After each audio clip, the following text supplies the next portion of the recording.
Sebab dengan ilmu tauhid ini akan memunculkan nur ilmu, cahayane ilmu, memahamkan bagaimana cara kita mengesahkan Allah. Jadi niki wau lafate kan anik budullaha, bagaimana bisa masuk ke ilahun wahid, maksudnya Allah yang Maha Esa.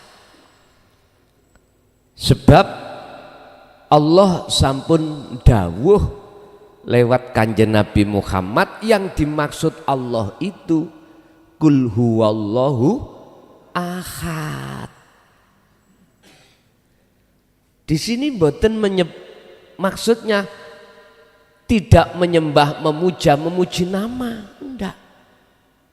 Anik budullaha maksudnya adalah Allah ai ilahun wahid. Sebab Rasulullah diparingi wahyu Allah, ilayya nuhiya ilayya annahu, ini ki ilahukum ilahu wahid. Lah ini ki wahid iki nek dari lugat ya satu, dari lugat lo ya, tapi maksudnya adalah sama dengan ahad, tunggal, yaitu Allah Tuhanmu yang Maha Esa. Jadi dengan tauhid inilah akan mendidik, memahamkan ruhaniyah jenengan untuk bertemu ahad, boten bertemu nama Allah. Niki lho maksudnya. Jadi ilmu itulah saya ibaratkan sapu atau air atau superpel. Sing ijo-ijo ini kalau bu apa nih yo superpelan ya. Yes, ambune wangi-wangi. Yeah. Ini super clean. Nah, wis sembuh niku napa jenenge, pokoke super-superan kanggo menghilangi kuman-kuman sing nempel di keramik. Lah ngaten nggih. Pun. Lah ketika ajaran untuk ketika sapu ini atau superpel ini ibarat disampaikan di tengah-tengah kita, ketika dinu tauhid itu disampaikan kepada kita supaya kita bisa membersihkan rumahnya hati, rumahnya ruh, faminhum monggo iku setengah saking bagiane umat man utawi ono wong hada kang gelem nrimo hidayah, hada kang awe hidayah sapa Allahu Gusti Allah. Niki siapa mereka? Hatinya yang klik. Niki gak semua orang loh Pak mau mendengarkan kajian tauhid, gak semua orang. Kadang-kadang kita yang alim ilmu Quran, yang alim ilmu hadis, yang alim ilmu ijma' qiyas nolak. Kadang-kadang. Tapi saya nggak salahkan, karena setiap manusia perlu dengan proses. Kadang saking bencine gak senengi ngomong ngeten, kejaron ngaji ngono iku. Masyarakat lu masyarakat syariat durung patek ngerti kok wis digrojok ilmu hakikat. Ini kadang medungkol dalam hati ini. Iya. Ilmu iku yo disampaikan di golongan yang bisa menerima. Kejeron. Nyun sewu Pak, ngoten niku mboten sedikit. Estu. Berhubung kita sudah kedahuluan ngalim, Akhirnya rumangsa alim kita. Akhirnya nggak terima.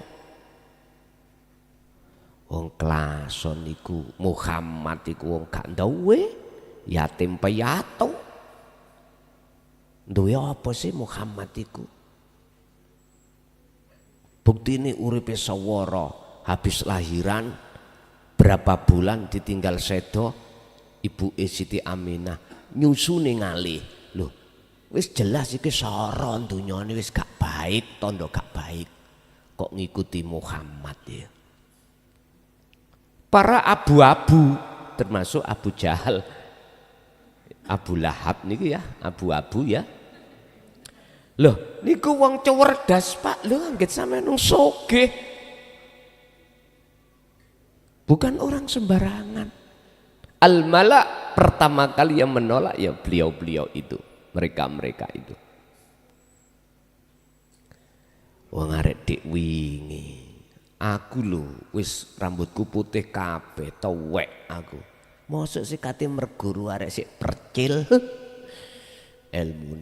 Ilmu kejaran, gak cocok. Kadang-kadang ngoten.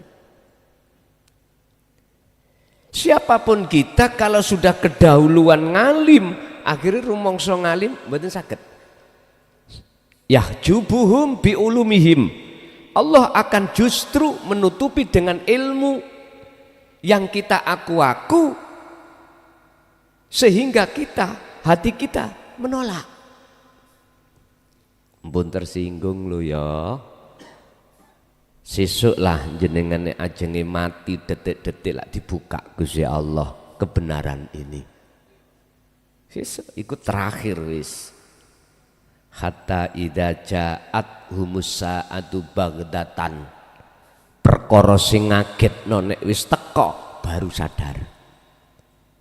Wis, kita-kita yang seperti itu kita akan baru sadar kalau dinu tauhid yang beliau sampaikan, yang beliau Muhammad tak caci, tak maki, tak sebut ajarannya gak bener, ternyata kebenarannya kebuka waktu kita mau mau ajal datang. Udah nggak ada kesempatan. Bon. Jadi yang pertama itu ada golongan yang Allah kasih hidayah, artinya kesadaran dalam hati kita bahwasanya kita selama ini dolim seperti Nabi Yunus. Contohnya, jangan kira sudah disebut Nabi, ya toh nyun sewu, Allah tidak menghukum atas perbuatannya. Apa perbuatannya Nabi Yunus? Ketika ajaran itu ditolak di tengah-tengah kaum, beliau ning atine iku medongkol, jancurit. Ya, iki ajaran benar ditolak. Ya Allah, hancurkan kaumku. Ngoten Nabi Yunus iku. Dia tidak sadar, yang membikin gak sadar iku sapa? Kaum niku lho menolak. Kaum iku perlu proses. Gak langsung kau doktrin terus mau menerima. Ya jangan gitu. Ketika kau sampaikan, Anda jangan memaksakan orang lain untuk percaya. Ya jangan begitu. Kita semua itu penuh dengan proses. Butuh muqabalah, perbandingan, butuh referensi, tanya sana, tanya sini.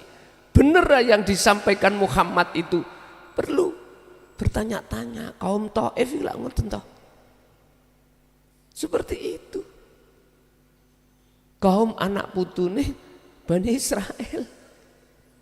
Cawar cerdas Pak. Ya. Allah ya Karim. Nek Rasulullah Muhammad dibiarkan, gak disalahkan dulu. Oh iya, sih butuh proses. Bon. Yang kedua, wa minhum lan iku setengah saking golongan umat man utawi ono wong haqqat kang bersih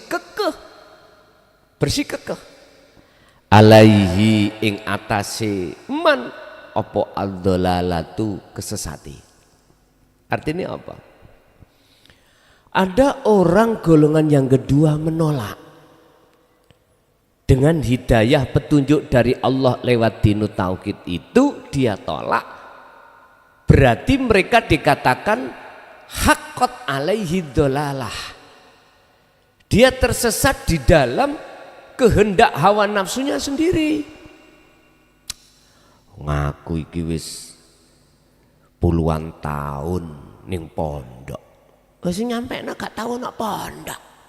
Ja ajaidun kok imune gak ngerti. Membaca Qur'ane glepotan. Maca bismillah bese meleh.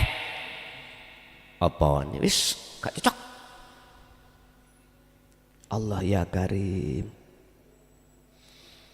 Inilah kita atas dasar kita merasa keakuan diri kita yang ngalim, yang bisa ini, bisa itu, punya ini, punya itu, dia nggak mau alias menolak. Makanya Allah mengatakan wa minhum man haqqat alaihi dhalalah. Sebagian besar di antara umat itu ada yang masih tetap di jalannya. Seruannya, apa seruannya? Seruan hawa nafsunya sendiri. Apa sih seruannya hawa nafsu?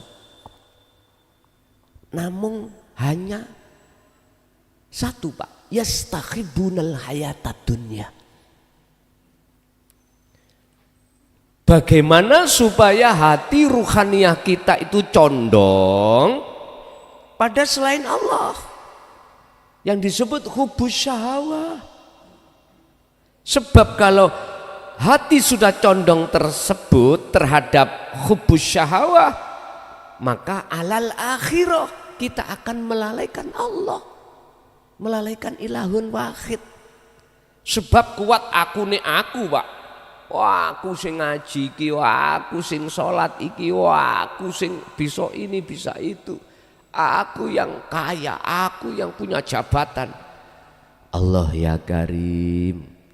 Inilah Pak golongan mereka. Bukan persoalan nih kita salah secara fisik memegang kemewahan dunia tersebut. Enggak.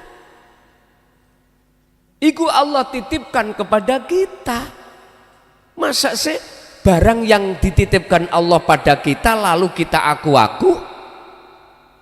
Kan bukan hak milik kita. Tapi mengapa kita aku-aku? Itu memang karena kita telah terbius oleh bisikan nafsu dalam diri kita untuk mengakuinya. Sebab kalau seseorang sudah jatuh pada pengakuan wa yastakhibunal hayatad dunya mesti alal akhirah. Lupa hari akhir, lupa terhadap alam akhirat, lupa terhadap ilahun wahid. Udahlah, jenengan umpama dereng belum bisa menerima, monggo gak apa-apa. Tapi keterangan ini jangan kau buang. Simpanlah nanti suatu saat kamu angen-angen lagi. Angen-angen ngeten. Saiki ono dasar ya. Walillahil masyriq wal maghrib. Makhluk apapun itu milik Allah. Semua apa yang diletakkan kita itu bahasa sederhana. Gusti Allah nitipne supaya jenengan dadi wong sing amanah. Masa sih perkara sing dititipne, yang dititipkan yang berhak terhadap kita, terus lalu kita haki. Seperti itu perilaku apa? Umpama gini, saya itu tukang parkir Pak Bu, jenengan sing kagungan mobil sepeda. Son, titip mobile pira sedina? Anu Pak, aturan ini kula kenekno 10.000. Oh iya gak apa-apa, 10.000 sedina sewengi. Nek sepeda cukup 5.000 sedina suami. Mobil mewah, sepeda mewah, sudah jatuh tempo jenengan ambil. Saya sing sampean titipi, tak akoni barang sampean ini barang kula. Sampean pundut, nggak boleh. Ini mobil saya, ini sepeda saya. Terus jenengan sebagai pemilik ya napa? Sama Allah juga begitu. Gak jauh berbeda, Pak. Gak jauh berbeda.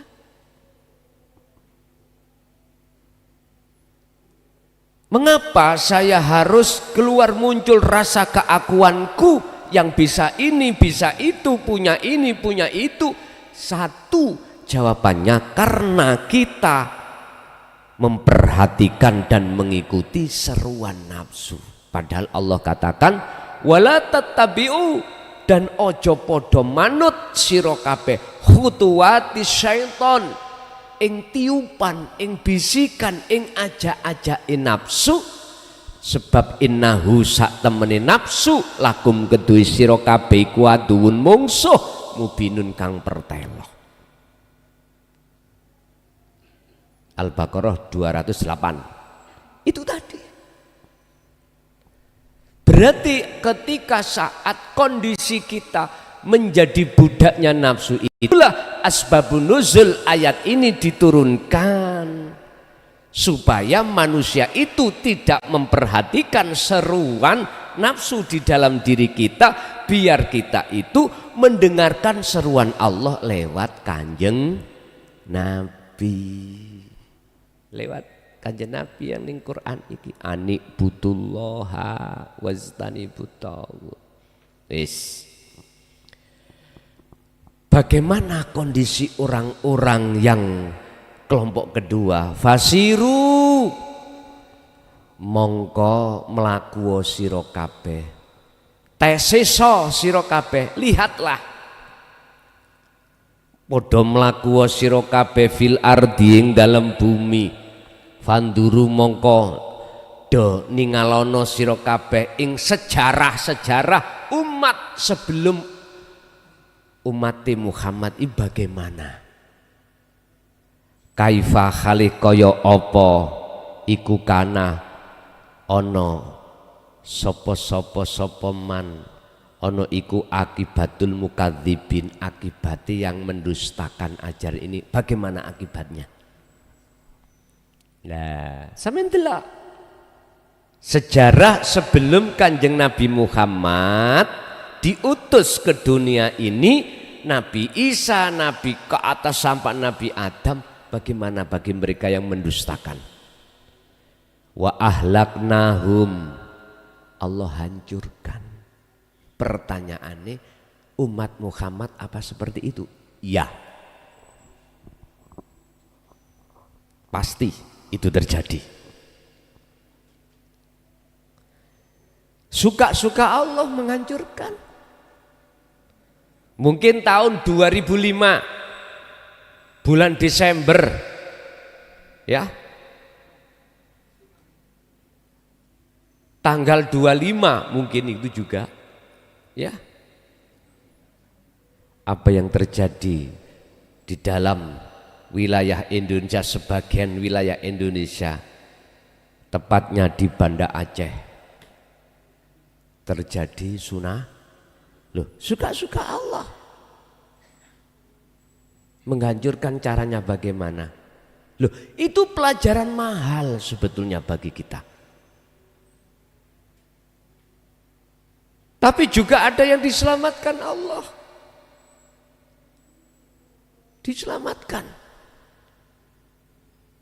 Ada yang dihancurkan, ada yang diselamatkan. Lah, miturut penelitian, apa jenenge sekarang itu? Buset, riset, ya. GMAG apa? GMKG. Pulau Jawa dan Sumatera akan terjadi namanya megatrust. Itu kan penelitian wong ahli ilmu itu toh Pak ya. Beliau meneliti gak ngawur. Neliti gak ngawur, berilmu mereka. Punya alatnya, Pak. Punya alatnya. Nek jenengan alatnya cuman nyuwun sewu. Ini kalau mesti ngadet celek. Wis dedek ngene. Nengeri nek istiwak iku kapan? Gitu. Ilmu kan iku toh. Dulu kita nggak ada jam. Menentukan waktu-waktu iku, kalau duhur iku bagaimana, kalau asar bagaimana, maghrib lewat alam. Lah ngoten nggih. Belum ada jam, Pak, belum ada. Tapi ulama-ulama zaman dulu dititipi Allah ilmu hikmah. Itulah Allah kasih tahu kapan itu terjadi dan berupa apa. Tapi yang jelas, apa akibatnya? Tolong sampean deleng sejarah. Nek bahasane fasiru malakuwo, wis tontonen mana bekas-bekas yang Allah hancurkan kaum nabi sopo. Amin delok. Fandur mongko do ngangen-ngangeno sira kaifa kana akibatul mukadzibin, bagaimana akibat mereka yang mendustakan ajaran ini. Udah. Niki 36. Dalam ayat lain Allah musnahkan. Kapan itu? Apakah itu juga terjadi pada umat Muhammad? Pasti. Bukti ini contohnya tahun kemarin, tahun 2025. Entah, 2005, mohon maaf. Salah nyebut. Ini tadi barusan ini di Bekasi. Lewat ditemukan mayat 5. 7 apa 5? Oh 7, berarti kurang loro. Lah ngoten nah. 5 tanah. Iku mayat rombongan, iku pasti indikasi pembunuhan. Ya dah? Lah. Sampai sekarang belum terungkap. Memang kejadiannya tadi tanggal 22, ya dah? Ya sudah. Sampai mungkin teringat yang kelahiran di bawah tahun 70, ada namanya Gestapo, ya dah? 65 ya, 65 Gestapo ya. Mayit itu seperti apa? Amin delok. Wis ning kali tikem nyecer. Berarti ini tanda sudah. Tanda. Tanda sudah. Saiki lho mati 7 langsung iku piye? Nggih mohon maaf. Hal itu harus kita antisipasi. Karena kita juga tidak mau untuk terjadi terlibat di dalamnya itu keluarga kita lagi itu toh. Nah inilah insyaallah hanya laki-laki ya nih, nggak ada perempuannya, laki-laki dak ya, laki-laki kan belum diungkap, belum terungkap motifnya apa ya dah, siapa pelakunya kan belum, barusan tadi ditemukan. Atau mungkin zaman sampai iki glangsingan iki kalau piye eling Petrus. Itu kan wis jelas. Kalau kematian saat 65 itu kan wis menungso gak ono ajine, mayit mecer-mecer, yang jelas itu orang pribumi sendiri. Masya Allah. Bon, yes, kita tunggu berikutnya. Bagaimana perjalanannya nanti Allah. Loh, Allah suka-suka menghancurkan umat ini lewat apapun. Lewat apapun. Mungkin kita lihat di Timur Tengah, di Palestina. Ya dah. Allah menghancurkan umatnya itu kan macam-macam caranya. Kan tidak harus tsunami, tidak harus gempa lang, bisa jadi perang Palegrek, perang saudara, bisa jadi.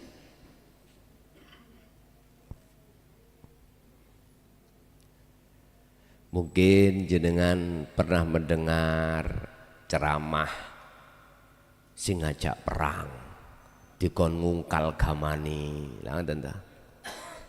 Ya sudah, biar polisi yang bisa mengungkap, nek gak bisa ngungkap prayo dadi polisi kuwi. Heeh. Lah ya. Pun insyaallah nek gak iso dadi polisi prayo tak genteni dadi polisi. Nggih. Ngoten mawon. Wakeh polisi sing iso menyelesaikan masalah itu. Pun belakrak tutuk gunu ya. Apa akibat ketika saat kita itu mendustakan dengan ajaran Rasulullah itu, di samping Allah menghancurkan dengan cara Allah sendiri. Iki ayat 37. Intakhris lamuno kuwi Muhammad ngene ya, sirah ngarepake tenan ala hadahum supaya mereka dikasih hidayah petunjuk, ya fa innallaha mongko sak temene Gusti Allah iku layah di ora bakal aweh petunjuk sapa Allah man ing wong yudillu kang nyesatake wis nyesatake sapa Allah ing man wa malahum minasirin lan ora ana iku tetep keduwe eman atau umat sing nolak minasirin utawi golongan atau mendapatkan pertolongan. Ndak. Muhammad sekalipun kau mengharap, sangat mengharap terhadapku untuk supaya aku beri petunjuk, jabe Allah, fa innallaha la yahdi, Allah ora bakal aweh petunjuk, dan juga dia tidak akan mendapatkan pertolongan baik di dunia maupun di akhirat, karena sudah sering ku peringatkan lewat dirimu, tetap aja dia angkuh. Apa Pak angkuh bahasa Indonesia? Ya angkuh ya. Sombong, angkuh. Orang angkuh itu Pak bisa jadi sebab ilmu loh Pak, bisa jadi sebab sugiye, sebab pangkate. Allah ya karim, macam-macam. Makanya mengapa nafsu memakai wazuyyida linnasi hubbus syahawa iku dengan beberapa yang disenangi hawa nafsu kemewahan dunia itu, iku cara yang paling mudah ruhaniyah manusia terjebur di situ. Terjebur. Akhirnya apa yang terjadi? Fakta. Ya mesti ya memang ya. Udah kita nggak usah membahas bah hijab tutupi gede dan lain sebagainya. Yang terpenting kesempatan kita masih ada, bagaimana kita hati ini sadar. Udah itu aja. Sampai kapan Muhammad iki mengharapkan hidayah terhadap mereka dan Allah tidak kasih hidayah itu sampai kapan? Sampai di mana kesempatan mereka itu sudah habis. Bapak Ibu, hatta idza ja'athumus sa'atu badatan. Wis sampai detik-detik kematian datang. Udah. Kalau masih ada kesempatan entah 1 bulan, entah 1 hari, masih ada. Tapi kalau sudah datangnya detik-detik bagdatan perkara yang mengagetkan yaitu kematian, ya sudah. Walaupun dungone Kanjeng Nabi memohon nang Allah supaya dikasih hidayah, tetap Allah jawab fa innallaha, mongko sesungguhnya Allah ikulah yahdi, tidak akan pernah memberikan petunjuk man yudillu, terhadap orang yang Allah sesatkan. Wa malahum minasirin, dan tidak akan menemukan pertolongan. Naudzubillah. Wis sekarang ngeno dhewe mati sampai kali kula game over kapan ya gak roh, tidak tahu kapan lagi. Kalau tidak mulai hari ini kita buka pintu hati kita untuk menerima ajaran tauhid, kapan lagi kita nuruti nafsu? Gak ono marine Pak. Niki wau kacamata anyar nih. Kula jajal mampir nang tukang kacamata plus niki, tapi plus. Nek digawe bengi enak apa gak? Nek digawe awan jelas penak. Nek bengi piye? Kita sik ketinggal. Nah, cocok. Sik kait ngeblek Bu niki wau lan tak jajal nggih. Pun masalah mripat kula sampun 150 plusnya. Nggih, wis umur sak monten wis otomatis. Kalah mbek jenengan-jenengan iki wis sepuh sik iso maca Quran tanpa kacamata. Kula mboten saged. Dadi mlungker-mlungker kaya uler gandeng-gandeng ngene. Belereng nggih. Bon. Bapak Ibu hadirin, menawi kula angsal buka apa yang Allah berikan terhadap kita setelah kita mengkaji ayat ini yang disebut wa ahlaknahum, itu Allah hancurkan, akan kusampaikan. Umpama saya diizini menyampaikan kapan dan berupa apa, pasti akan kusampaikan. Tapi mohon maaf, jangan tanya sing aneh-aneh. Yang jelas saya hanya dikabari umat ini disuruh untuk merapat nang Allah sebelum datangnya tahun 2000. Wis itu toh. Selebihnya saya nggak tahu. Entah ada apa.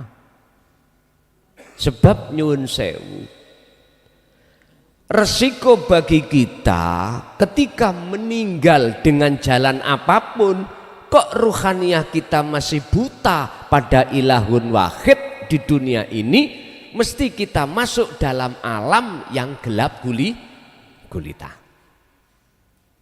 Sebaliknya, jikalau hati sampai sudah tidak gelap, tidak buta terhadap ilahun wahid di dunia ini, maka pasti setelah kita meninggal, alam yang kita masuki itu adalah alam yang terang benderang.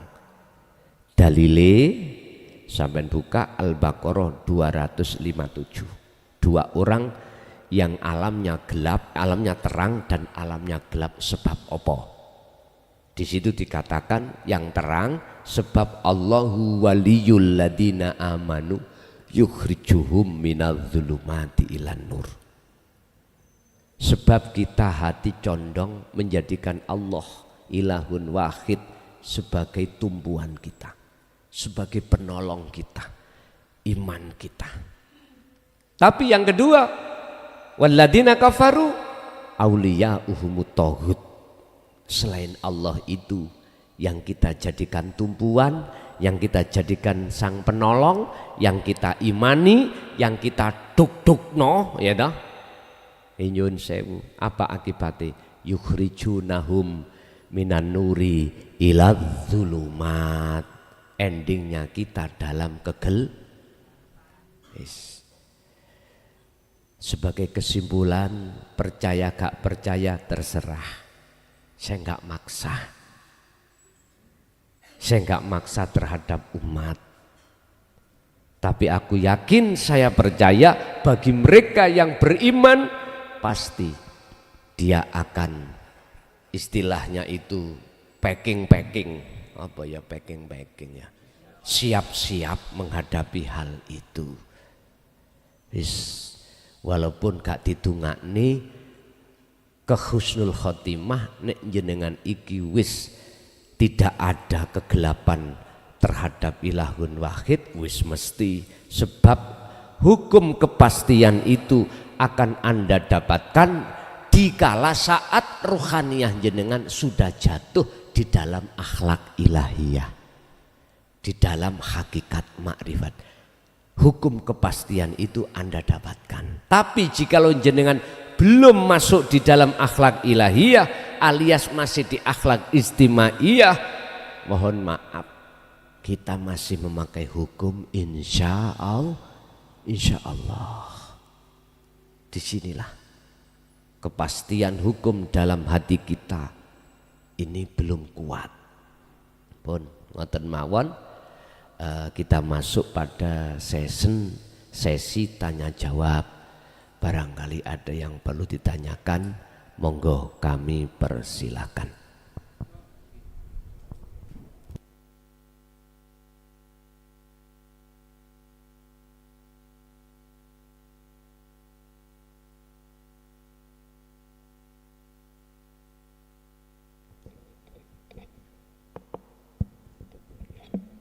Assalamualaikum warahmatullahi wabarakatuh.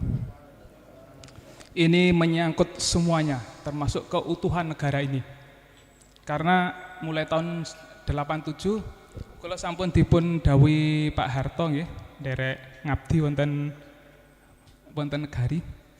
87 itu saya dikirim ke Kalimantan untuk meredam kasus pertumpahan darah pertama di Kalimantan Tengah. Waktu itu saya masih kelas 1 SPG SMA, sekolah guru. Kesana misi itu memang benar-benar rapi sekali. Saya salut sama Pak Harto. Misi yang terselubung sama sekali tidak tahu.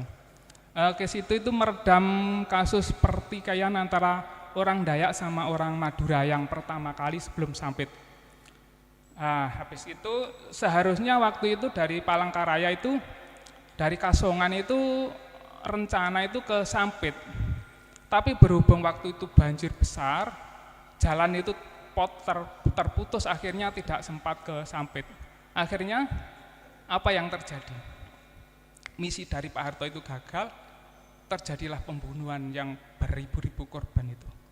Kegagalan yang pertama.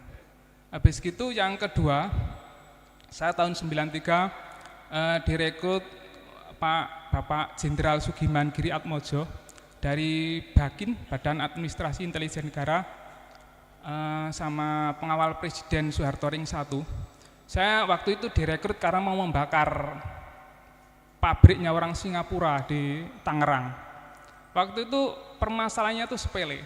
Yang pertama, waktu sholat Jumat itu tidak ada sama sekali. Yang kedua, waktu sholat fardu tidak diberikan, fasilitas musola ataupun masjid di dalam tidak ada.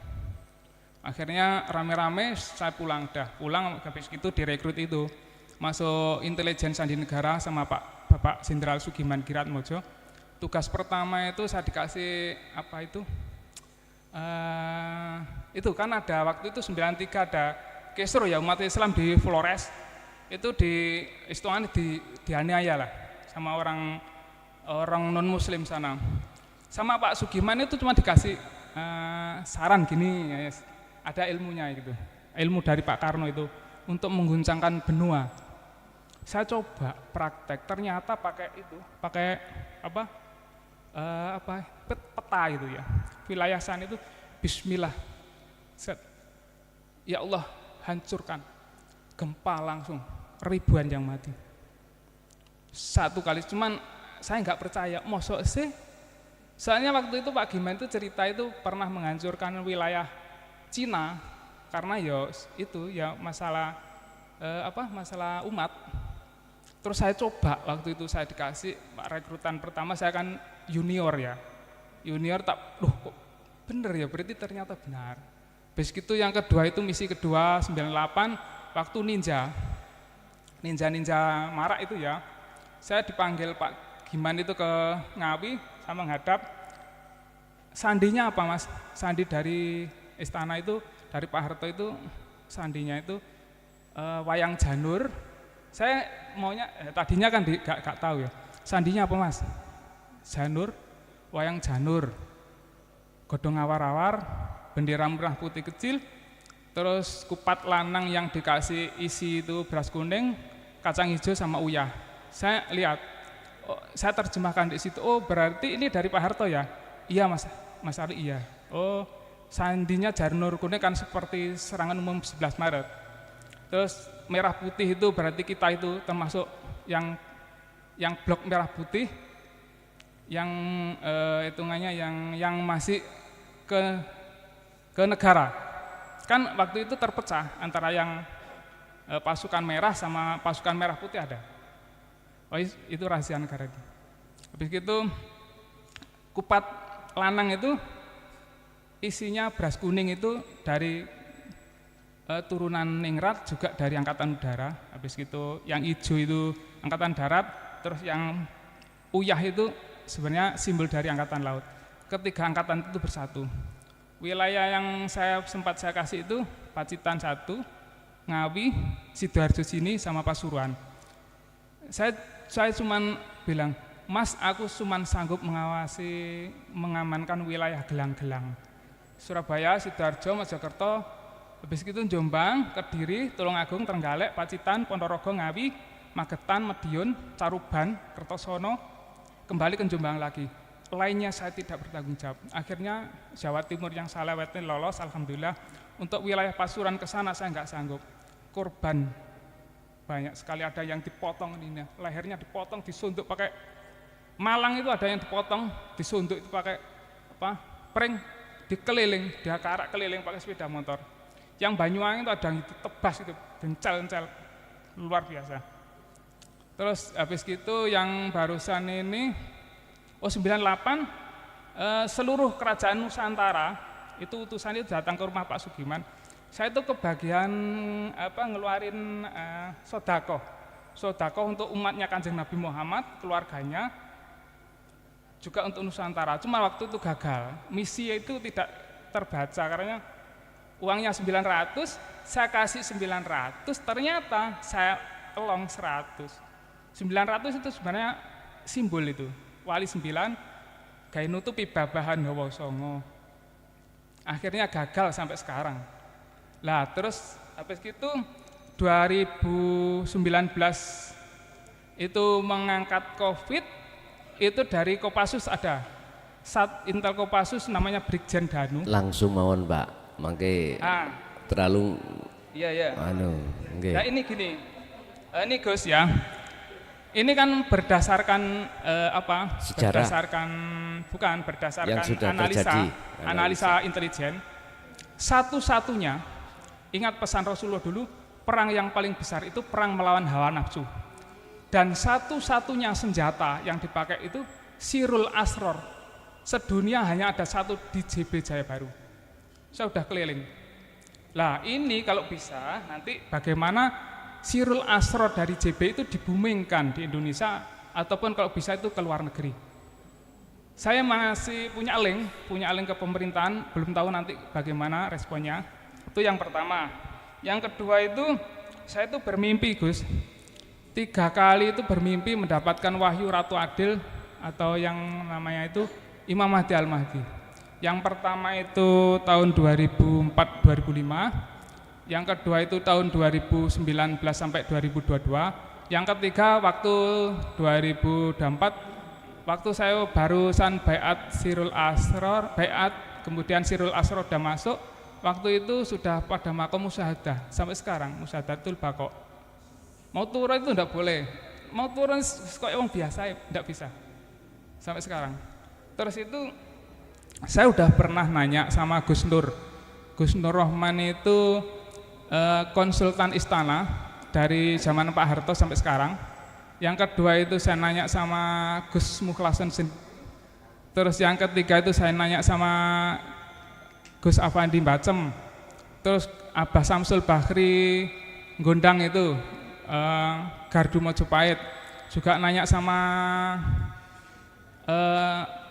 Kasdam, Kepala Staf Kodam 5 Brawijaya, Brigjen X itu ada.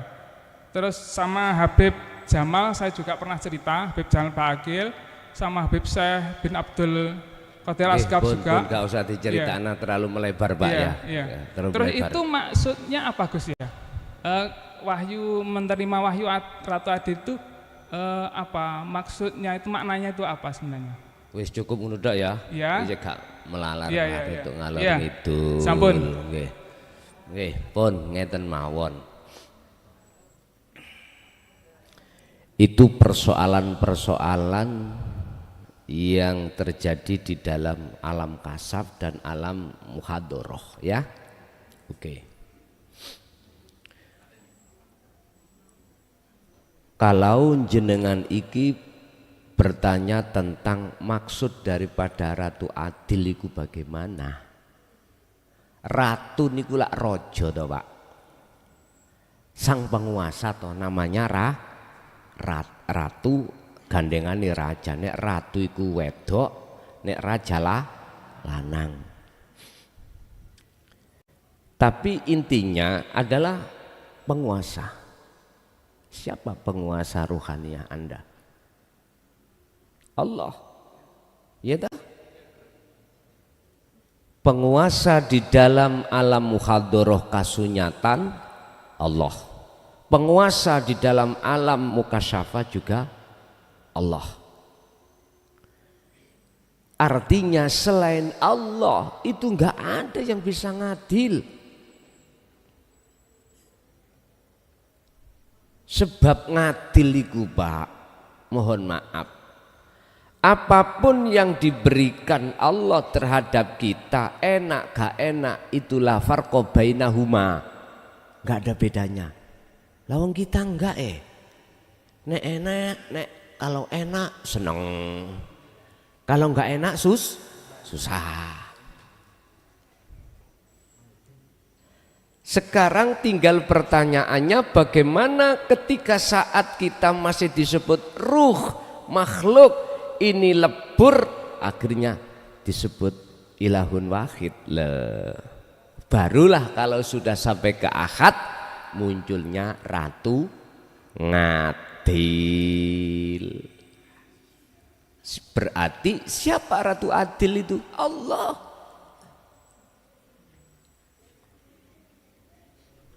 Saya sendiri juga tidak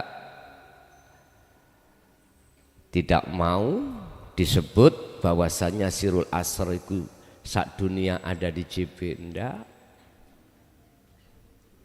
Di situ nanti akan muncul takabur. Saya harus mengatakan itu dari Allah. Makanya Ratu Ngadil itu hanya Allah. Tinggal kita bagaimana lekas kembali kepada ahad, yaudah baru di situ ketemu Ratu Ngadil. Lanjut.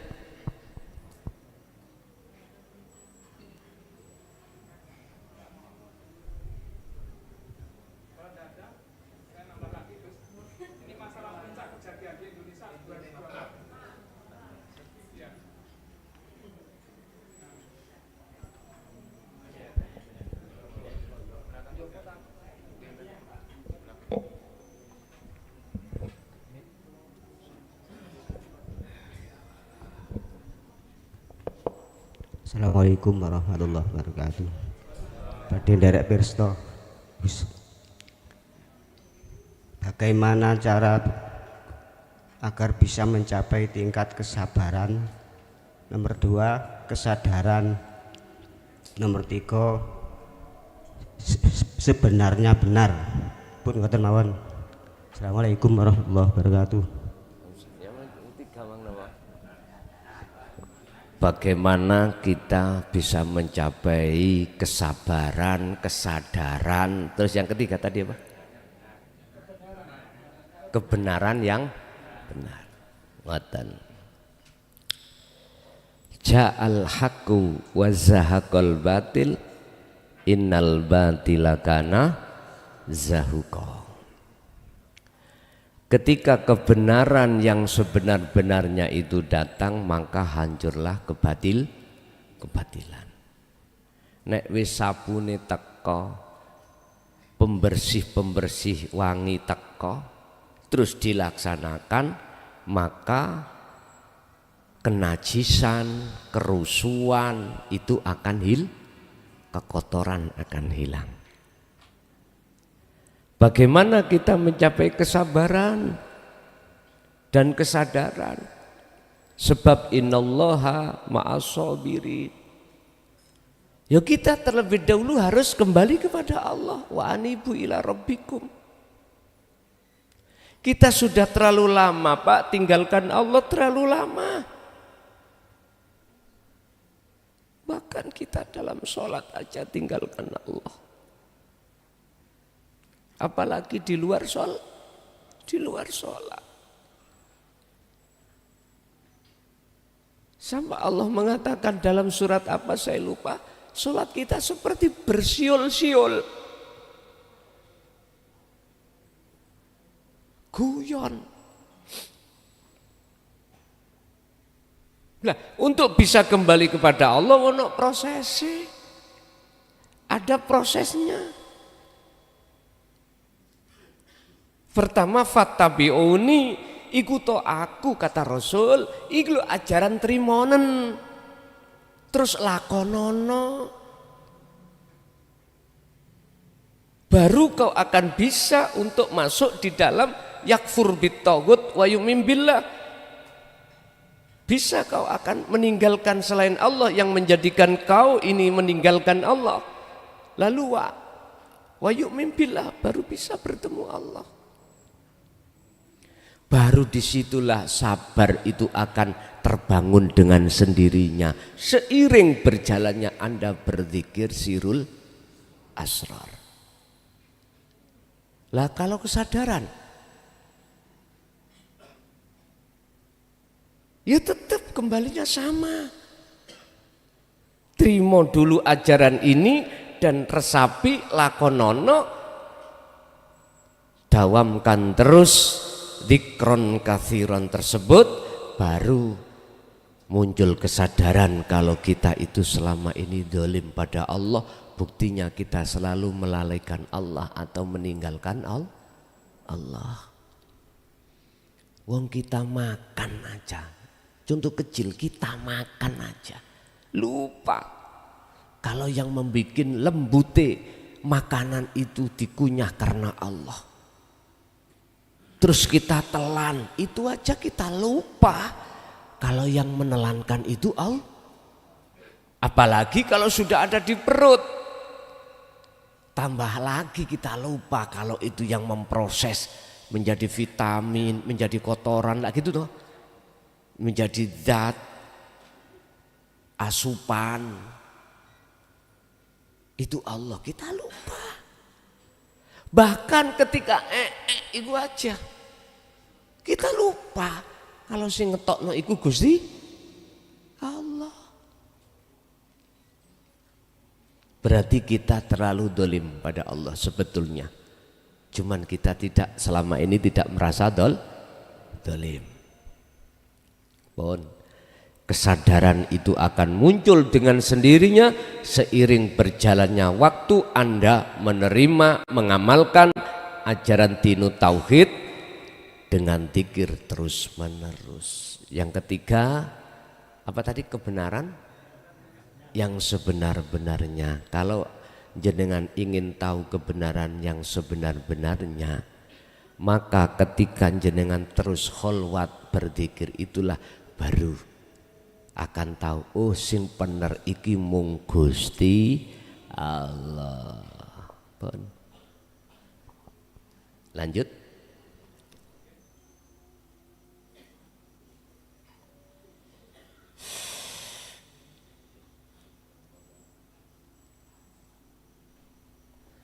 Nggak ada.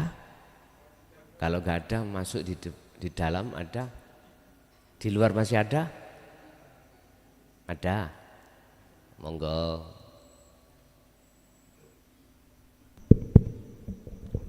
Assalamualaikum warahmatullahi wabarakatuh. Waalaikumsalam warahmatullahi wabarakatuh. Kula badhe tanglet Gus, dereng ngapunten. Kula nate kepireng keterangan Allah niku terus tergantung saking prasangka hambae. Kok mboten hambae tergantung prasangka Allah ngoten niku. Lalu wonten keterangan Allah tidak akan merubah nasib suatu kaum kalau kaum itu tidak merubah nasibnya sendiri. Juga ada keterangan manjata wajata. Kalau kita pikir-pikir, seakan-akan kan di sini tuh kan manusianya kan juga diikut sertakan, ikut berperan kan gitu lah. Betul. Terus tapi di lain sisi ada keterangan la haula wala quwata illa billah. Juga yang memperjalankan itu semuanya kan zat hidup yang ada di dalam diri dan di luar diri kita kan gitu. Nah terus yang jadi pertanyaan itu kan kenapa di sini kok ada itu pertanggungjawaban?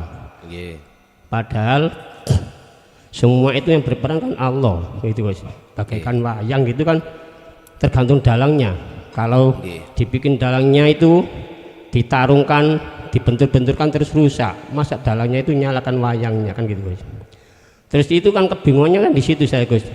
Tapi setelah memuncak kebingungan itu, apalagi sekarang itu banyak terdengar itu di dunia hakikat. Itu sering-sering itu terjadi itu sedikit-sedikit Allah kan gitu guys. Kadang berbuat dolim atau maksiat katanya ojo ndelok njobo yang penting ku jerone ngene iki penggaweane Allah kan gitu guys. Nah terus saya itu di saat bingung itu saya diam guys. Di dalam diam itu di dalam hati itu muncul kesimpulan gini guys. Nggak tahu itu benar atau salah, tolong kalau salah nanti diluruskan. Apabila mencederai ketauhidan juga diluruskan gitu guys. Di dalam sifat wajibnya Allah itu kan ada 20 itu dibagi menjadi 4. Itu ada nafsiyah, salbiyah, ma'anilan, maknawi gitu guys. Menurut pandangan saya itu, kesimpulan saya, mungkin saja manusia itu dipinjami oleh Allah sifat nafsiyah yang berupa kudrat, iradat, ilmu hayat sama basar kan gitu guys. Terus namanya orang walaupun setetes air di lautan dipinjami gitu, namanya orang pinjam itu kan cuma sekedar memakai dan menjaganya, tidak boleh untuk dimiliki kan gitu guys. Itu kesimpulan pertama. Kesimpulan kedua itu apakah perjalanan hidup manusia itu sudah ditentukan takdir dengan sifat menangnya Allah guys. Kalau memang yang berjalan itu takdir dan menangnya Allah ya habis mau gimana lagi, wong kita itu kan nggak punya daya apa-apa, itu tergantung si dalang. Itu pertanyaan yang pertama Gus. Pertanyaan kedua, saya pernah mendengar keterangan di Al-Hikam, katanya keinginan berupa apapun, keinginan ibadah entah itu sholat, zakat, puasa, haji, bahkan keinginan untuk makrifat pun itu tergolong syirik. Nah itu bagaimana Gus supaya tidak tergolong syirik, itu langkah kita harus gimana? Gitu aja Gus. Terima kasih. Wassalamualaikum warahmatullahi wabarakatuh. Waalaikumsalam warahmatullahi wabarakatuh. Kalau toh semuanya itu sudah ketetapan Allah, mengapa harus ada pertanggungjawaban?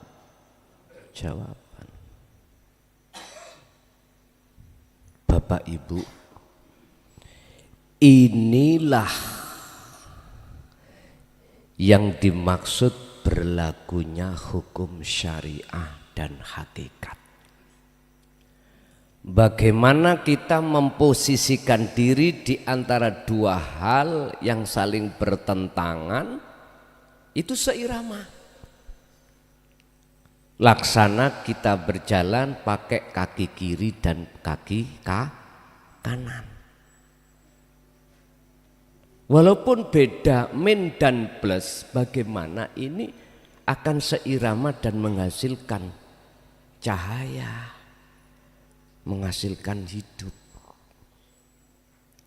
Sehingga di sini bisa kami tulis tentang masalah jasad dan ruh. Syariah dan hakikat, makhluk dan kholik, dunia dan akhirat, ahli hijab dan ahli syuhud. Hukumnya niku bedo-bedo. Kalau menjawab dari satu persoalan, mengapa kalau semua itu sudah ketetapan Allah, kok ya harus dipertanggungjawabkan? Katanya selain Allah nggak ada. Lah kok ada ayat yang mengatakan prasangkane Allah dicantolke terhadap prasangka hambane. Donullahi kadoni abdihi. Apa kok masalah nasib iku Allah akan mengubah jikalau tidak diubah kaumnya sendiri? Berarti kan ada dua penguasa. Bapak, Ibu, pandangan ahli syariah, ahli hijab dengan ahli syuhud beda. Ini jenengan biar nggak bingung. Ahli hijab kita memandang makhluk, otomatis jatuhnya iman pada makhluk. Apa lan sapa sing ngilangi ngelak banyu karena melihat hukum sababiyah, karena minum barulah hausil, jatuhnya iman kita pada makhluk air. Ini kontroversi. Dengan ahli syuhud tidak mengatakan air yang bisa menghilangkan nasib yang jelek merubah, atau yang menghilangkan rasa haus itu adalah innallaha bikulli syai'in muhit. Allah yang meliputi atas segala makhluknya. Apakah makhluk berupa sopo atau opo? Nek sopo berarti biaklin, nek opo berarti bighairi aklin. Di situ. Loh, terus bagaimana ini bisa selaras? Akhirnya ahli zuhud ngomong, lesane sing ngilangi rasa ngelak iku haus adalah air. Tapi maksudnya ati air iku wujude Allah gak dikeluarkan. Ini selaras. Walaupun di situ mengatakan bahwasannya perubahan nasib itu adalah dari kaum itu sendiri. Ngomong kaum lesan dohiri, tapi atine melihat Allah di dalam kaum. Sama manjada wajada, sama. Tinggal kita itu memposisikan, memandang dari sisi mana. Kalau kita memandang dari sisi syariah, memang Pak leres, terkesan ada dua penguasa, terkesan Allah berbendahara dengan makhluknya. Contoh nih, malaikat Israel diperintahkan menjabut. Gusti Allah kok sotik sih, ngongkon-ngongkon, apa gak kuwasa ta Gusti Allah njabut dewi? Mengapa harus muncul Isra? Inilah karena hukum syariah.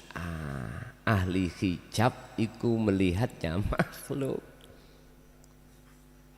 Oleh karena melihat makhluk ahli hijab inilah Pak akhirnya dipertanggungjawabkan. Karena makhluk isi ono. Makanya jenengan kali kula dibong ning geni neraka iku supaya gak ngakoni. Wong kita ngaku terus, dibong terus. Makanya sejarah jiwa sebelum ditanya Allah alastu birabbikum menjawab qalu bala syahidna, nafsu mengatakan anta wa ana. Ada dua. Jenengan yang jenengan, kula nggih kula. Wis dibong terus jiwa itu, nafsu. Sampean kalau ingin nggak ada pertanggungjawabkan, hilang ono keakuan jenengan. Idfin wujudaka fi ardil humul, pendemen rasa keakuanmu sebagai makhluk yang wujud, sebagai makhluk yang berkehendak, sebagai makhluk yang berperan, udah lenyapkan. Akhirnya sopo yang berperan? Aku Allah. Aman wis. Jenengan tidak akan bingung manakala nonton Allah, nek nonton Allah dadine ahad, akhirnya tidak muncul, tidak melibatkan al-kaunu minal mukawwanat, makhluk dari beberapa makhluk. Makanya ayat ini, surat apa tadi yang kita kaji tadi? An-Nahl ayat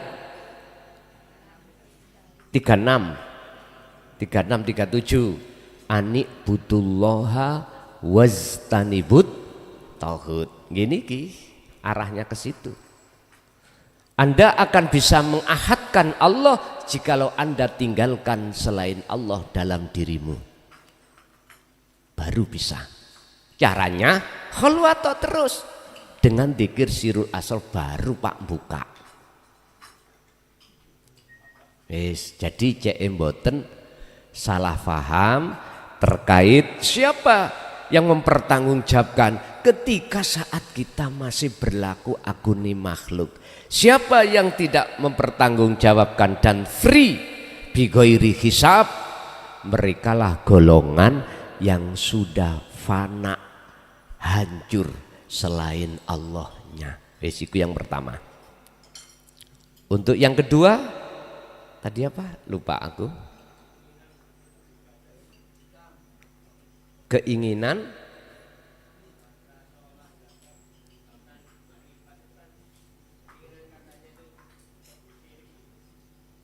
Allah. Nggih? Coba kalau lupa. Pertanyaan yang nomor dua tadi loh.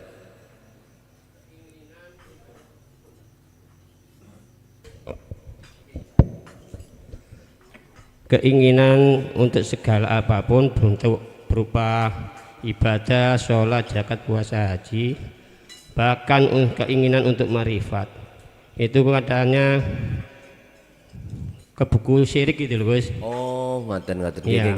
Padahal semua ibadah kan diawali dengan keinginan gitu Gus. Ya makasih. Leres. Ngeten. Mengapa ada yang mengatakan keinginan untuk makrifat itu kelebu syirik? Lah ngeten nggih. Ngeten Pak.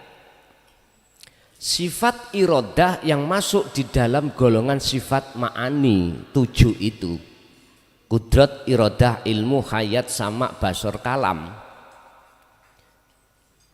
dikatakan syirik karena keinginan itu dicantolke keinginanku makhluk. Ini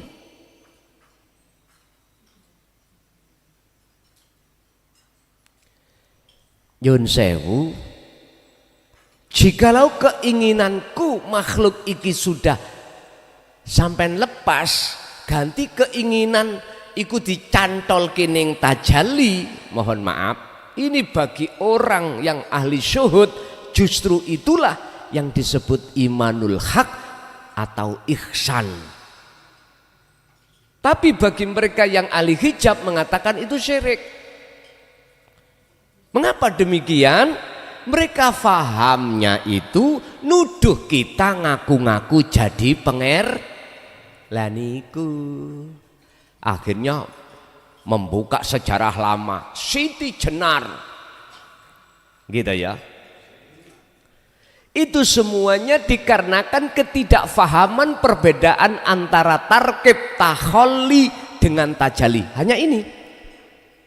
Bagaimana mungkin mereka akan paham tentang tajalli? Lah wong ilmu tauhidnya ditolak. Bagaimana mungkin kita akan tahu di dalam gedong itu berisi macam-macam di dalam? Bagaimana mungkin kita tahu? Lah wong kita belum tahu pernah masuk. Ya enggak bisa bener lah Pak. Bagaimana iman kita dikatakan ihsan benar pada Allah, lawang kita itu ono njabane. Tidak pernah ketemu Allah. Makanya kadang-kadang kula niki tak pikir-pikir ndas kula ngeluh dhewe. Nek tak gawe mikir nuruti wong sing kaya ngono wis lah wis meneng ae wis bahkon gitu. Lho estu Pak. Saya kalau menghadapi orang wangkot itu wong atos nih loh. Dengkal lah saya mengatakan dengkal. Oke. Gol niki boleh dadine mboten dialog malah debat. Mending kula niki meneng wis walana a'maluna walakum a'malukum lakum dinukum waliyatin wis ngoten mawon ngoten. Ngoten tok jawaban kula akhirnya. Wis ben monggo sing sirkae ya monggo, sing seneng bokong semok ya monggo. Sing seneng eling nang Allah monggo, sing seneng lalekno Allah nuruti bokong semok ya monggo sak siri. Memangnya ada jawaban ngeten Pak. Gus lapo jenengan kakean cocot ngurusi aku. Oh nasibku yo. Bah lah aku mlebu neraka ditak mlebu neraka. Lah lapo jenengan kok kakean cok? Iya tak pikir-pikir yo bener wong-wong iki. Iya. Tapi nyuwun sewu lah niki. Tak pikir satu sisi yo bener. Sing rugi ya kuno dewi aku gak melok-melok. Akhirnya ada sebagian ulama ahli makrifat iki mboten ngomong wis. Bah karepmu wis kanggo aku dewi ae lan sak keluargaku. Muncul pertanyaannya bagaimana tanggung jawabnya? Lah ngono to.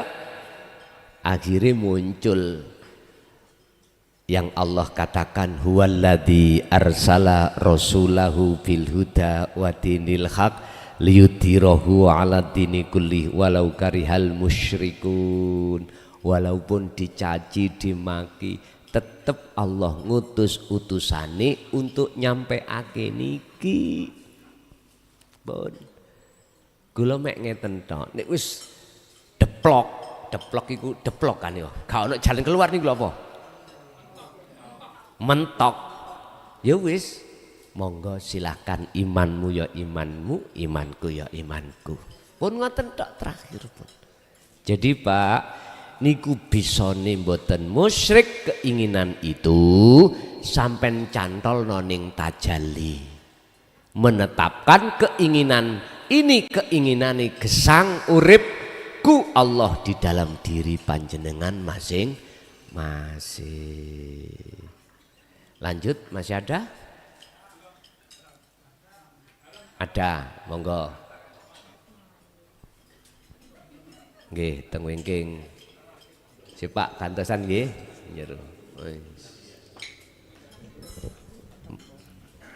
Nah, yang ada di luar silakan sambil dahar nyantai mawon. Halo. Assalamualaikum. Gus selalu menyampaikan bahwa sebelum tahun 2025 kita harus memegang ajaran tauhid. Yang kula tanyakan, bagaimana cara kita menyampaikan kepada orang tua kita yang sudah sepuh dan anak kita yang selama ini masih dapat ajaran syariat saja. Cara yang patas, yang gampang sebelum tahun 2025. Karena waktunya tinggal dikit Gus. Ngapunten, terima kasih.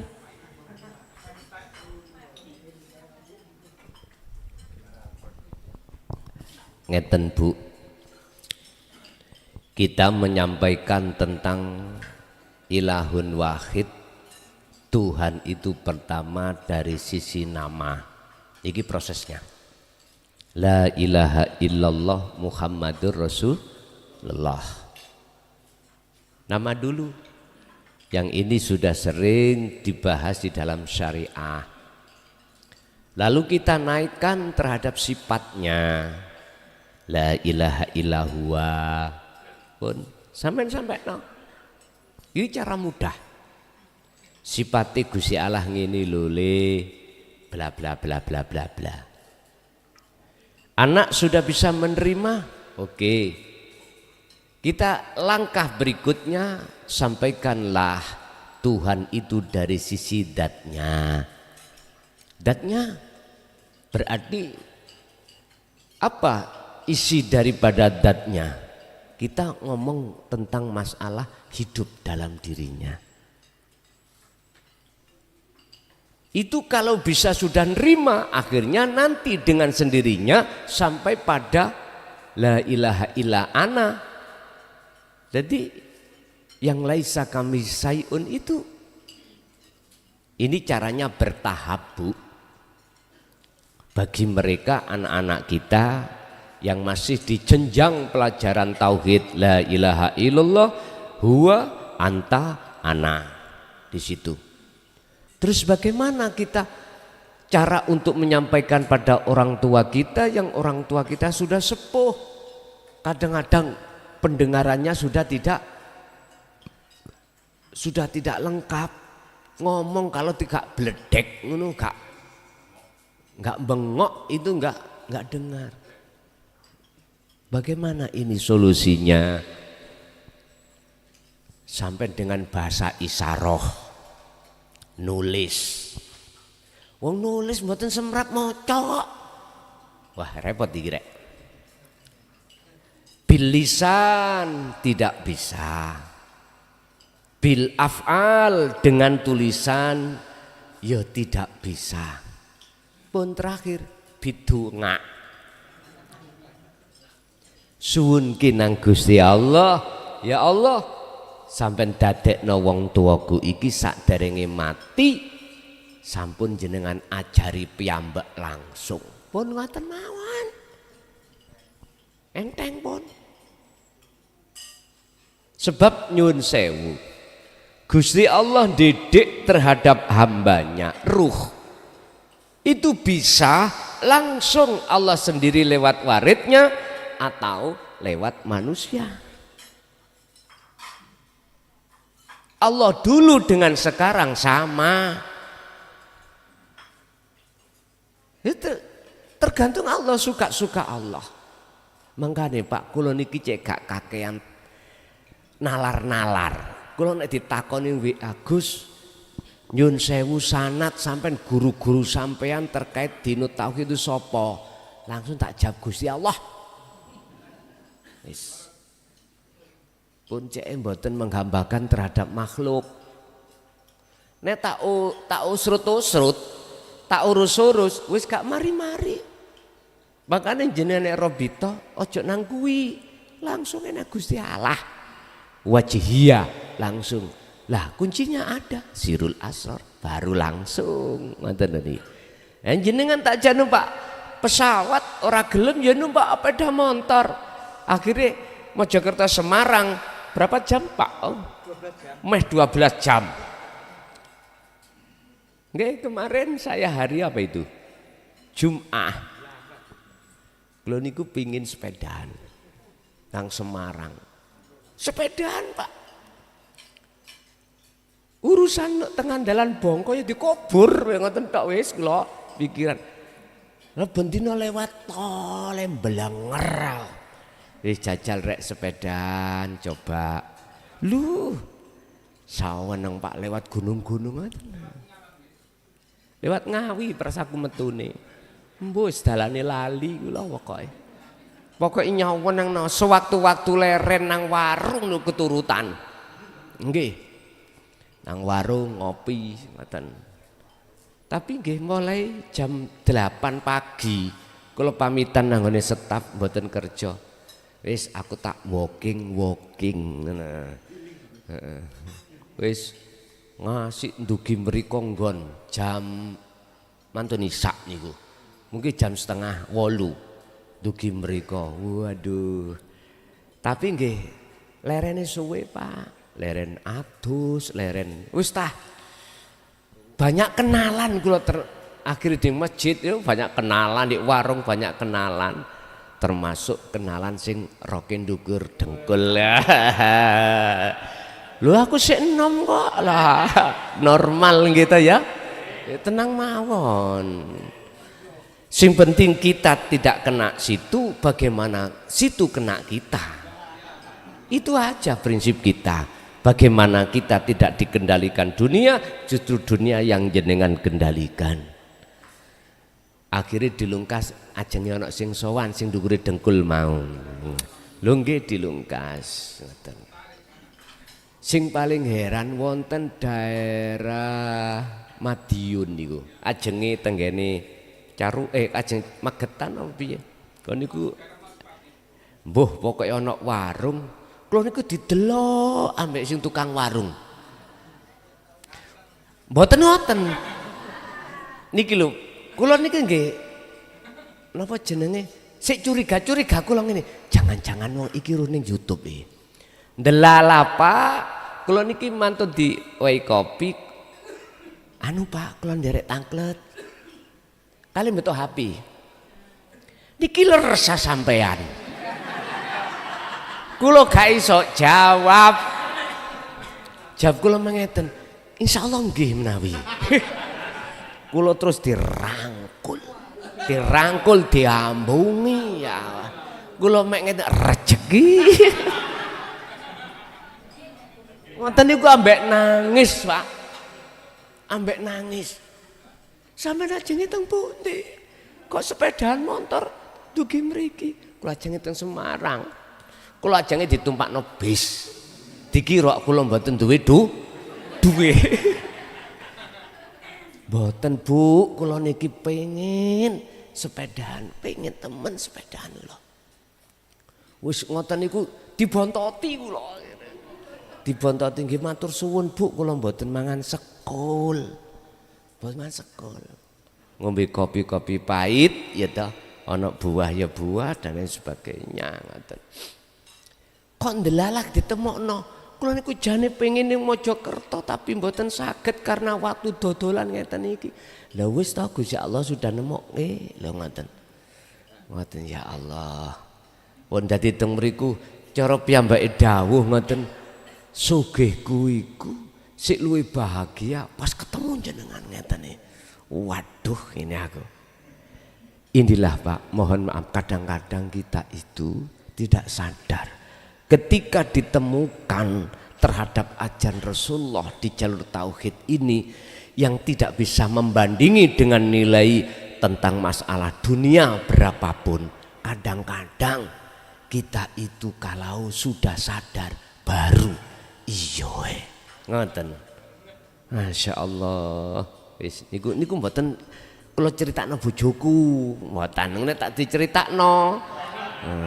Engko mesti ngomong ngeten, sampean jak mriki pisan wonge ngoten.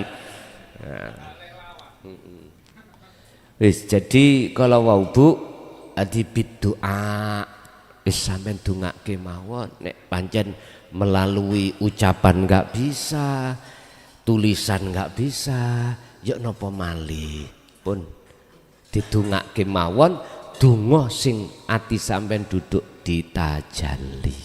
Nggih, lanjut. Di luar masih ada? Cukup? Kalau enggak ada pindah. Ada? Oh nggih, monggo. Assalamualaikum warahmatullahi wabarakatuh. Waalaikumsalam warahmatullahi wabarakatuh. Derek tangget Gus. Dalam haji niku wonten nafar awal dan nafar sani. Wonten rahasia napa Allah ndamel niku wau? Titipan saking abah kula, matur nuwun. Assalamualaikum warahmatullahi wabarakatuh. Waalaikumsalam warahmatullahi wabarakatuh. Nafar awal dan sani itu hakikatnya ngene lho Pak. Huwal awwalu wal akhiru. Ya. Apapun masalah, apapun cerita apapun rencana apapun itu ada awal ada akhir. Artinya Gusti Allah yo ning awal di akhir juga. Artinya juga sing mandegani yang menguasai itu cuman ilahun wahid. Baru disitulah yang disebut nafar awal, nafar sani, di situ. Berarti segala hal nggih? Iya segala hal. Percontohan saya dari Mojokerto jam segini, Semarang jam segini. Loh, sing nguasai perjalanan sampak kula diambung warung wong wedok mang. Ya Gusti Allah sing nguasai teng mriku. Lah walaupun dia mengatakan, "Sepurane aku kula mboten sadar nek ngambung sampean." Kula rasane atuh pindhonono lho gak apa-apa. Rezeki. Lho kok ya pas lah wong warung-warungan pinggir rembong sing sadar. Nggih. Nggih. Padahal kula nggih beleduk tok, Pak. Nggih, beleduk tok. Masyaallah. Nggih niku wau jenengan kudu yakin harus duduk di ahad, di awal apa di akhir sampean iku hati merapat nangone Gusti Allah. Cek gak muncul makhluke yang mandegani begitu. Lanjut.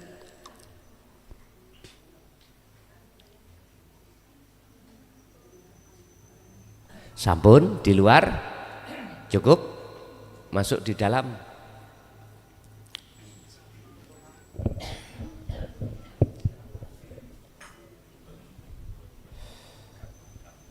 Assalamualaikum. Menika kula tumplek blek pun mboten kuat nyangga kula. Ada senior saya, nggih, kiai kula yang jadi rujukan. Menika 3 tahun yang lalu tuh ngendikan ngeten, Mas Nur. Puncak kejadian di Indonesia nanti tahun 2024. Nek iki kok gak iso diredam, bakal pecah perang sedulur sing luwih parah timbangane 65 dan lebih parah dari perang Paregreg. Kula niku muter tenggane kiai mriko termasuk juga senior-senior intelijen. Muter yo napa carane nih? Carane ben Indonesia niku mboten pecah belah. Masalahnya kalau berdasarkan laporan intelijen yang saya buat kemarin, selama 1 minggu pun seluruh lini kehidupan itu rencana dihancur pun. Dihancur luluhkan. Antara ulama dan habaib dan pribumi dihancurkan. Terus dari segi seluruh aparat ya, termasuk masuk pegawai negeri, CPNS, ASN, masuk TNI, Polri, itu semua kan pakai suap. Kalau pakai suap, ini insting intelijen ya. Uang itu dari mana asalnya? Dari jual tanah. Kalau jual tanah, terus gak iso nebuk bank, utang bank dulu dipakai untuk daftar angkatan atau pegawai negeri. Nek gak iso nyaur bank, tanahnya disita. Nek wis tanahnya disita wis tidak punya apa-apa. Narkoba loss total. Kejadian pembunuhan yang dilakukan aparat total pun. Korupsi merajalela, kehidupan rakyat pun seworo sak sorone. Lah ini mulai dibentur-benturkan. Sudah banyak kejadian, ada laporan dari Jenderal Gatot Nurmantio yang penemuan ribuan senjata ilegal di Tanjung Priok, pelabuhan. Malah Pak Jenderal Gatot Nurmantio itu dilereni. Ini saya buka terus terang mawon, ini laporan intelijen. Ben roh kabeh sak donya sak Indonesia. Sing memang lakoni salah, ngomong salah nang ngarsane Gusti Allah. Pumpung didongakno para wali, didur. Nek misalnya afate para wali, para ulama niku mengkempun mudhun, ya Allah tenggelamkan umat. Ajar luluh saestu. Kembali ke zaman dulu. Pun datose niki pripun solusinya? Harus islah nasional. Kula nyuwun tulung Gus Mukhlason sebagai pemersatu, corong pemersatu Indonesia. Sampun nggih. Sampun. Nggih. Wa ma arsalnaka illa rahmatal lil ngalamin.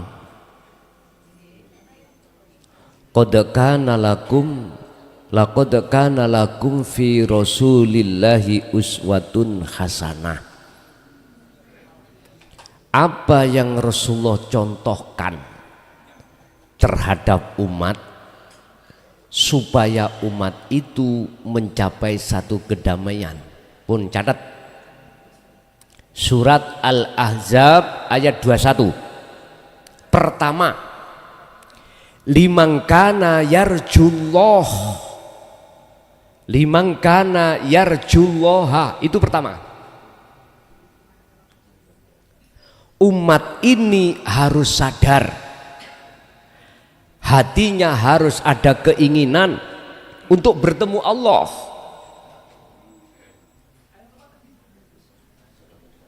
Al-Ahzab ayat 21.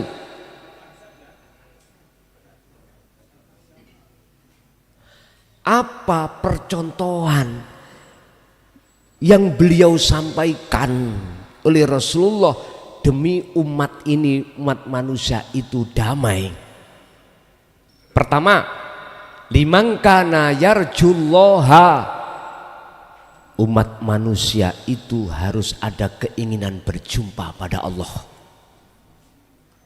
Allah yang kumaksud adalah ilahun wahid, Tuhan yang Maha Esa.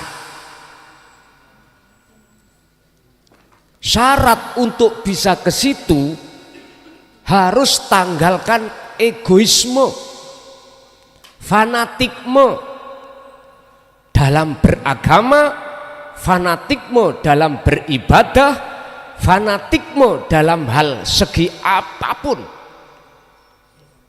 Udah, letakkan ini semuanya. Ini syarat untuk bisa melepaskan egoisme. Berarti mau tidak mau harus belajar ilmu ketuhanan. Wis titik.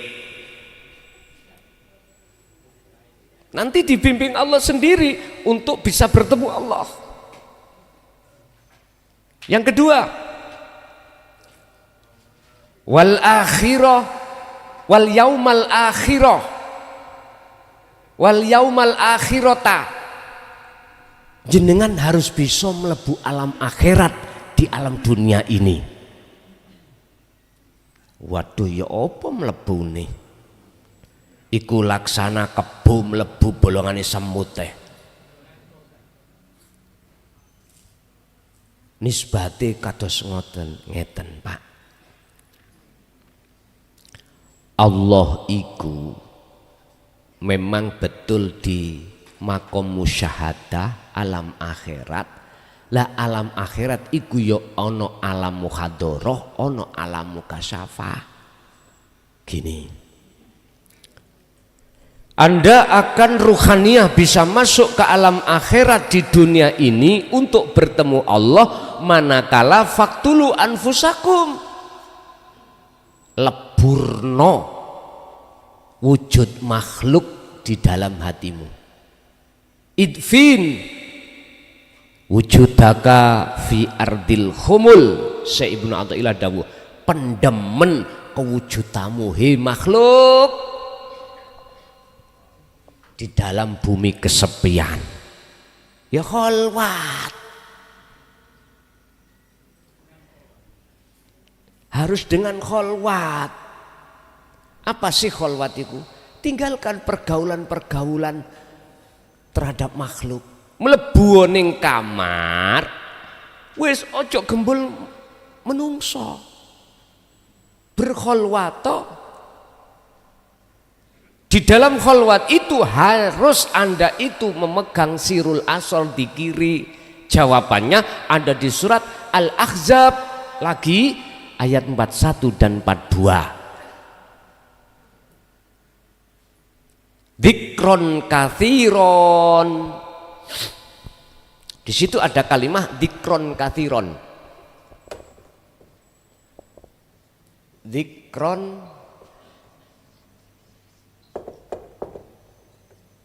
kathiron.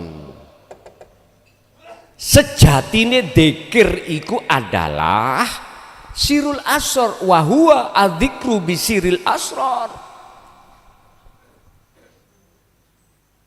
Nek ati sampean iku sik kebulet rumangsa dadi wong pemimpin, dadi wong alim, mboten saged nrimo. Wah, aku wis mursyid kok. Apalagi aku ini ketua mursyid sak wilayah kandang sapi. Mboten saged. letakkan ke mursyitamu, letakkan semua inisial-inisialmu, baru dikron sejati ini, dikir sirul asr itu bakal Allah taruh di dalam dadamu.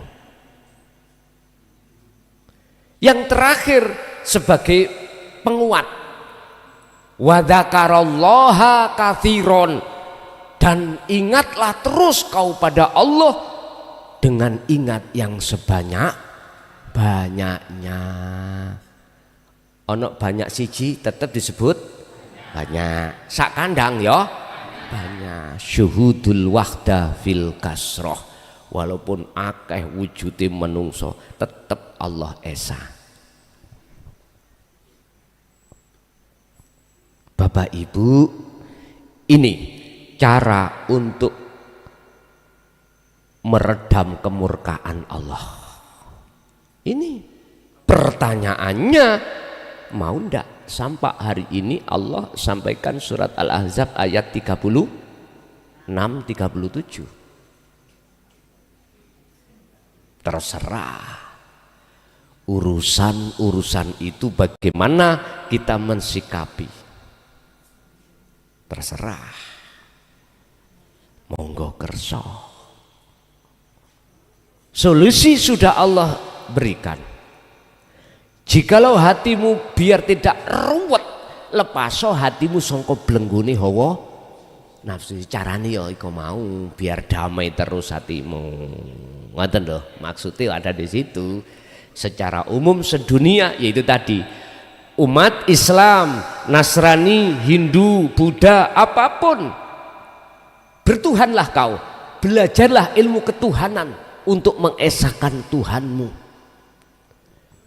Ini Pak, nanti kalau sudah sampai pada keesaan, wujudnya air ya iki. Air kita bilang Indonesia, Jawa tuyo, ya toh? Inggris beda lagi, Arab beda lagi, ya. Bedo-bedo sebutan, ojo digawe rame. Lepasen nama-nama itu.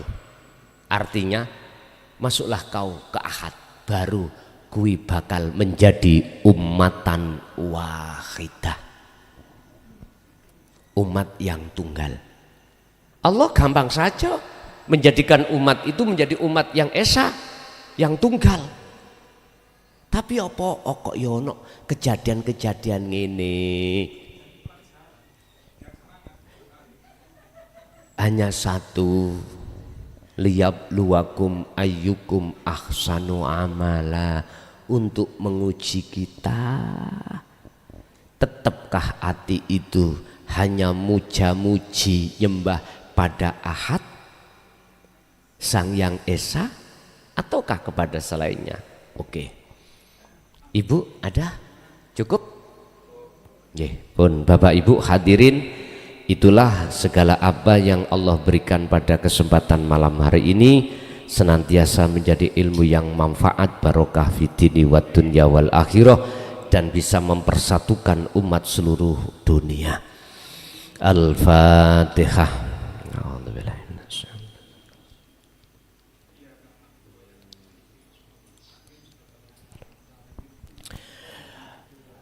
Mulai awal sampai akhir banyak kekhilafan, saya mohon maaf. Akhirul kalam, assalamualaikum warahmatullahi wabarakatuh.